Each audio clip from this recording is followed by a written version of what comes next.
Apa jadinya kalau obat berpasangan? Bukan obat buat pasangan, tapi obatnya yang dipasangkan. Seakan mereka adalah satu kesatuan yang tidak akan pernah bisa dipisahkan.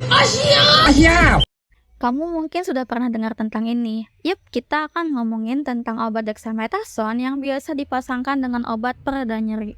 Apakah hubungan kedua obat ini adalah sesuatu yang positif atau justru toksik? Hai, ketemu lagi sama aku Wulan dan selamat datang di channel Ngomongin Obat.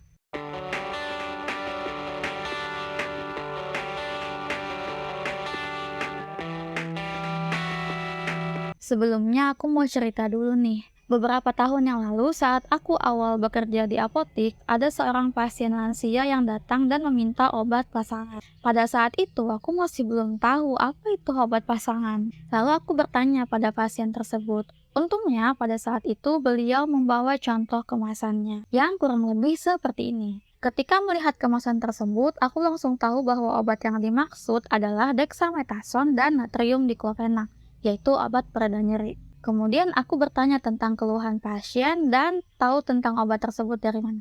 Aku tidak bisa memberikannya karena kedua obat tersebut termasuk ke dalam golongan obat keras yang harus dibeli dengan resep dokter. Beliau lalu menceritakan bahwa beberapa tahun sebelumnya sempat mengalami nyeri sendi akibat asam urat. Nah, pada saat itu ada tetangganya yang menyarankan beliau untuk meminum obat pasangan ini karena katanya sangat ampuh untuk mengatasi nyeri.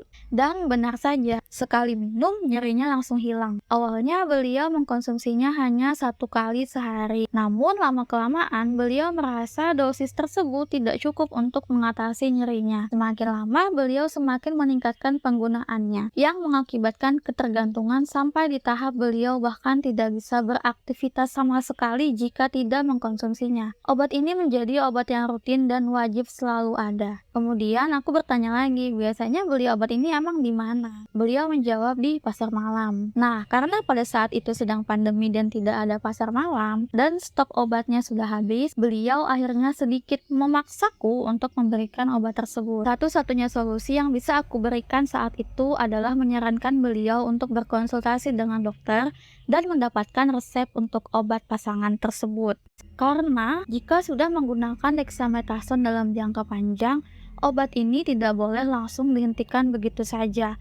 Dokterlah yang harus menurunkan dosisnya secara perlahan. Sebenarnya dexamethasone bukan obat yang tepat untuk nyeri sendi akibat asam urat. Beberapa penelitian menyebutkan bahwa penggunaan prednison memiliki efektivitas yang tinggi untuk nyeri sendi pada penderita asam urat dibandingkan dexamethasone. Dexamethasone bekerja dengan cara mengurangi peradangan dan menurunkan sistem kekebalan tubuh. Itulah kenapa kalau kamu mengkonsumsinya terlalu sering, imunitas kamu bisa menurun. Dexamethasone yang dikombinasikan atau dipasangkan dengan obat pereda nyeri seperti diklofenak, ibuprofen, piroxicam, atau asam mefenamate dapat meningkatkan efek kedua obat tersebut. Makanya, kerjanya menjadi cepat. Namun karena efeknya meningkat, otomatis resiko toksisitas dan efek sampingnya juga meningkat. Kombinasi kedua obat ini dapat menyebabkan peradangan pada usus kamu. Tapi selama ini aku konsumsi obat pasangan aman-aman aja kok, nggak kena radang usus tuh. Efek samping memang tidak terjadi pada semua orang, namun kalau kamu belum merasakannya sekarang, bisa jadi hal itu akan terjadi di masa yang akan datang jika kamu terus mengkonsumsinya untuk jangka panjang. Efek samping untuk dexamethasone sendiri, tanpa kombinasi, sebenarnya ada banyak sekali. Bisa menyebabkan hipertensi, tekanan pada bola mata, moon phase, jerawatan, kenaikan berat badan, sakit kepala, dan bisa menyebabkan terjadinya ketergantungan seperti yang tadi aku ceritakan. Ini baru efek samping dari dexamethasone, belum lagi efek samping dari pereda nyerinya. Tapi aku sudah biasa minum karena awalnya memang dapat resep dari dokter. Iya, nggak salah kalau kamu meminumnya berdasarkan resep dari dokter. Tapi ingat ya, hanya sesuai resep.